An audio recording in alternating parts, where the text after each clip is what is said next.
Sungguh Allah sangat ridho ketika seorang hamba itu makan, makan ketika sesuap nasi dia muji Allah, ketika minum seteguk nasi dia muji Allah. Itu kalau orang diridhoni Allah itu wali betul. Itu untuk jadi wali itu gampang. Kamu makan ridho, kamu nginjak buminya Allah ridho seneng, kamu hidup keseharian aman seneng. Nah ini supaya sampean kita semua ngaji betapa panduan Rasulullah untuk menggapai ridho Allah itu banyak yang keseharian sekali. Saking kesehariannya banyak dalam hadis dan itu sahih. Nabi menyebut hal-hal yang keseharian. Hatta ma tas'alu fi fimra'atika. Kamu punya uang kemudian istri kamu bisa makan itu ibadah. Bahkan sebagian ibadah itu dicontohkan Nabi yang akhirnya diprotes sahabat. Yaitu wafi buti ahadikum sodakoh, kamu menggauli istri kamu itu ya sodakoh. Sampai sahabat bilang yang benar ya Rasulullah. Ayati ahaduna syahwatahu wa huwa lahu ajrun. Masa urusan biologis, urusan syahwat kemudian dia dapat pahala. Nabi menjawab, alaysa lawadu'aha fi haramin akana alaihi wisrun. Bagaimana kalau dia meletakkan ke yang tidak benar itu kan dosa. Nah, hal-hal seperti ini yang saya ingin teman-teman semua.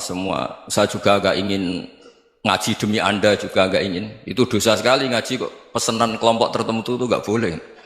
Islam itu untuk semua. Jadi ya cuma karena di depan saya jenengan ya seakan-akan jenengan korbannya. Itu ada ilmunya dalam usul fikih itu. Jadi orang itu harus ngaji usul fikih. Nama yang disebut, mungkin Mas Sufyan masih ingat zaman ngaji usul fikih. Nama yang disebut itu tidak jaminan sebagai prioritas perintah. Jadi misalnya gini, kebetulan yang di depan Nabi itu Abu Dzar. Nabi ya bilang, ya Abu Dzarin ini uhibbuka misalnya, atau ya Mu'ad ini uhibbuka, atau ya Abu Hurairah ini uhibbuka misalnya. Banyaklah riwayat yang Nabi nyebut ya Abu Dzarin, ya Mu'ad, ya Abu Hurairah. Kemudian misalnya Nabi meneruskan khitab, ini uhibbuka, saya mencintai kamu, fakul dubur sholatin, atau sebagian riwayat disebut fala tada'an la dubura kulli sholatin, Allahumma inni ala dzikrika wa syukrika wa husni ibadatik. Saya mencintai kamu, siapa saja. Mu'ad bisa, Abu Dzar bisa siapa? Saya mencintai kamu, mohon kalau habis sholat kamu jangan lupa wiridan Allahumma a'inni ala dzikrika wa syukrika wa husni ibadatik. Ya Allah, tolong kami permudah supaya mudah ingat engkau. Anda tidak bisa mentang-mentang, wong nama saya Parmin, nama saya Purnomo, itu yang diperintahkan Mu'ad misalnya. Jadi yang disebut satu, tapi khitab itu untuk siapa saja. Saya teruskan. Jadi saya mohon semua kita melakukan kebaikan itu kalau dalam kaidah fikih disebut al yakin la yuzalu bisyak. Banyak kebaikan yang kebenarannya itu 100%. Tidak punya efek samping ke pihak lain, ke kelompok lain, ke komunitas lain. Itu tadi misalnya Anda makan dan itu murah sekali, hanya butuh satu piring. Setiap punyaan kamu muji Allah, setiap minum kamu muji Allah. Itu redaksinya Rasulullah SAW disebut Allah sangat ridho ketika seorang hamba makan, kemudian dia memuji Allah. Atau minum, kemudian dia muji Allah. Logikanya gampang, negara seperti ini yang kamu harapkan bentuknya kayak apa, mertua, ipar, komunitas, tetangga. Itu nyata terjadi itu kan belum pasti. Sementara yang mesti terjadi adalah kamu butuh makan, kalau tidak mati. Butuh minum, kalau tidak mati. Butuh bumi yang nyaman ditempati, kalau tidak kita juga mati. Sebab itu Allah kalau menyebut nikmatnya itu hal-hal yang keseharian. Alladzi at'amahum min ju'. Allah itu siapa?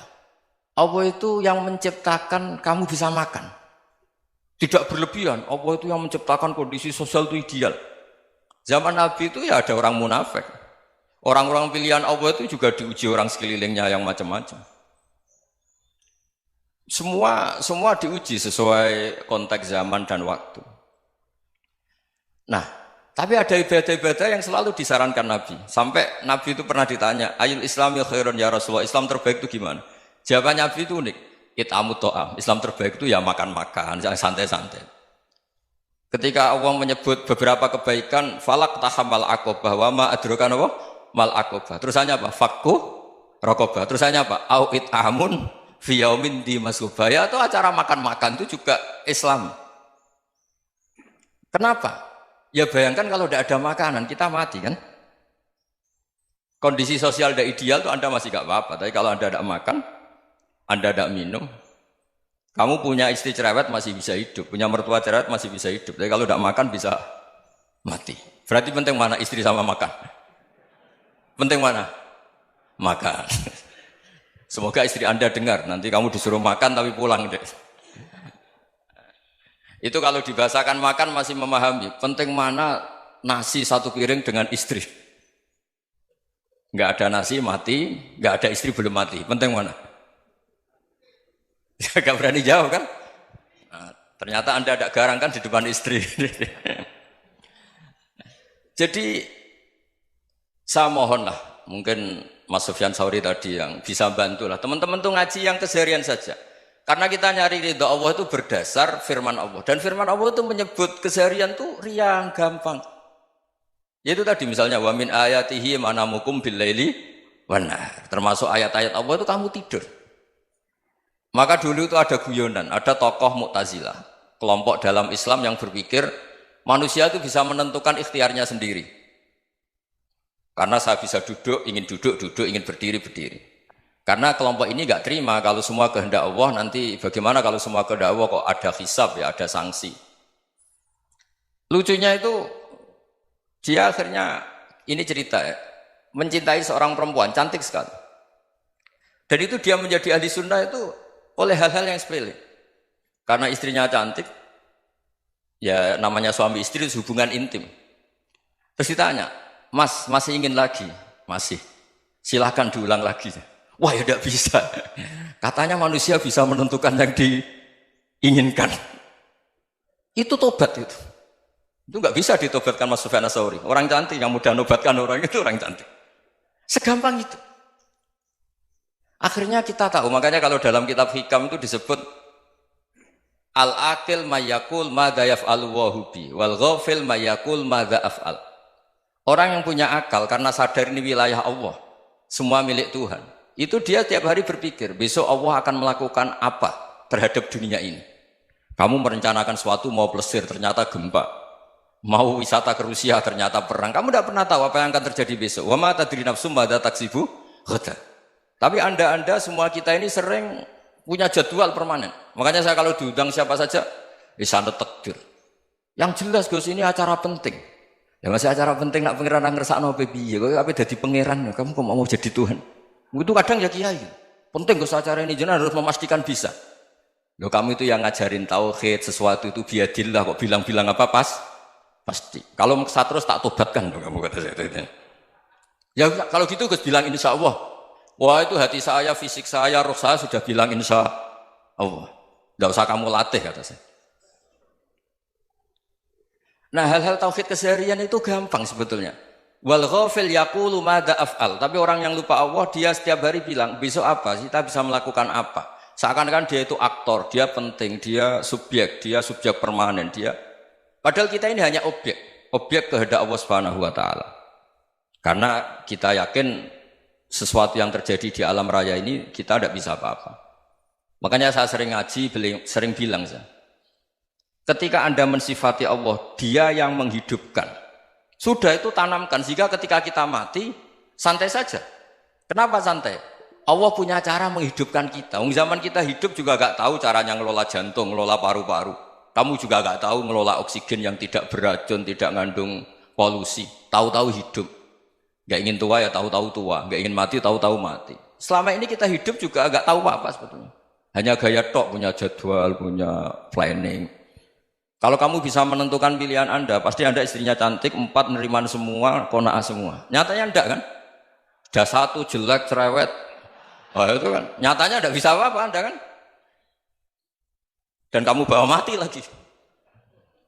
Itu kan, istri Anda juga gitu, punya keinginan, punya suami yang ganteng, yang jabat, yang neriman, yang enggak poligami.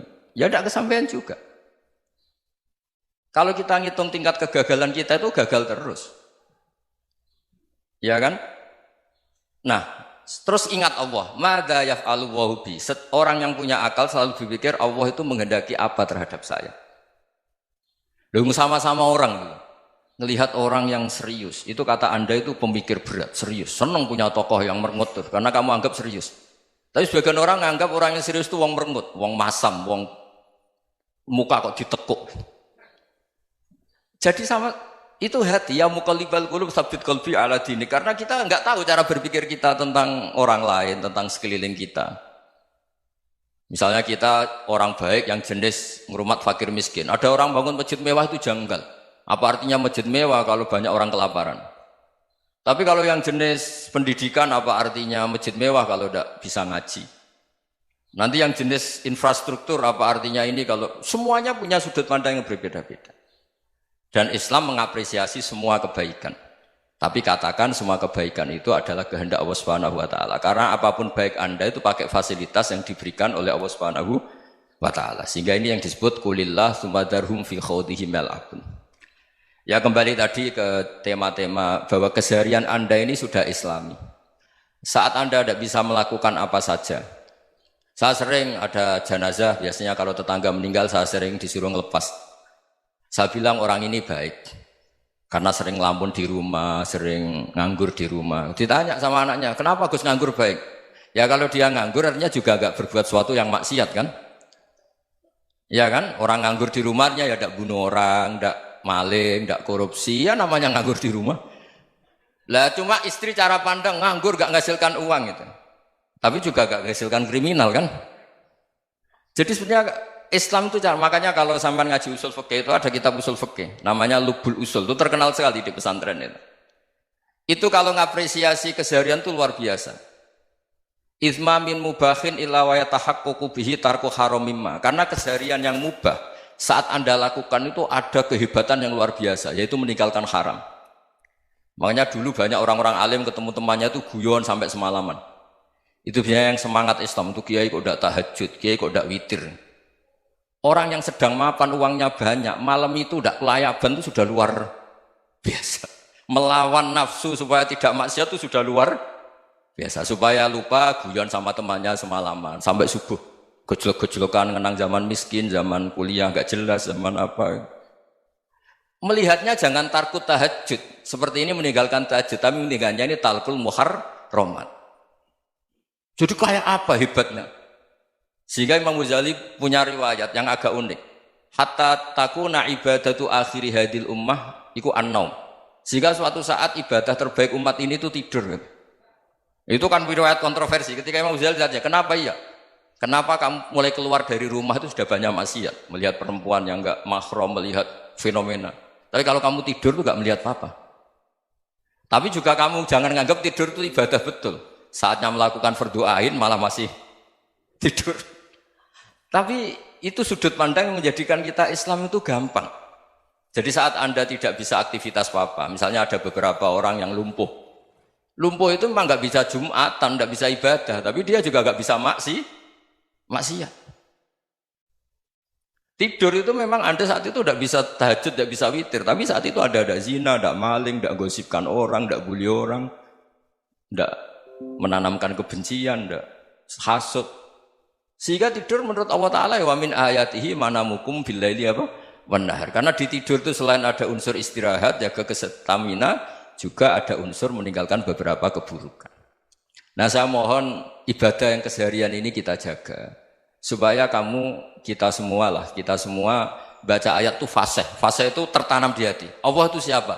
Alladzi at'amahum min ju'i wa amanahum min khawf. Dan Allah kalau cerita di Quran itu anna subabnal ma'a subba thumma syaqaqnal ardhan wa syaqqa fa ambatna fiha habba wa inaba wa qadba wa zaituna wa nakhla wa hadaika hulba. Kamu tahu saya ini siapa kata Allah? Saya ini adalah Tuhan yang menurunkan air, kemudian ada tanaman banyak. Habba wa inaba wa qadba, ada zaitun, ada tin, kalau orang Jawa mungkin ada tela, ada padi, ada mangga, ada pisang. Sudah. Wa inaba wa zaituna wa nakhla wa hadaika hulba. Ada perkebunan yang lebat. Tujuannya apa? Mata Allahkum, silahkan kamu pakai, kamu nikmati. Tapi karena kadang kita ini punya ide-ide besar, tadi untuk syukur saja nunggu punya istri riman, rumah baik, tetangga baik, komunitas baik, semuanya baik baru syukur. Lama-lama nanti ada di surga, syukurnya nunggu surga paling kelas A. Itu sudah ada yang menghuni Rasulullah, kamu nggak boleh di situ. Masa untuk syukur saja? Repotnya Masya Allah. Jadi mohonlah Quran yang kalau Anda hafalkan juz sama itu kan ada ayat-ayat yang kayak tadi. Ya, fal yang dzuril insanu ila ta'ami. Coba lihat Apa yang kamu makan ya? Dari mana? Dan untuk mempertahankan hidup kamu keseharian. Jadi jangan kira ibadah itu harus membentuk komunitas yang versi Anda. Ibadah itu harus yang hal yang mulu-mulu. Kesehariannya Anda alami. Loh ini saya tidak bikin-bikin. Saya ngaji bukan karena berdasar pesanan.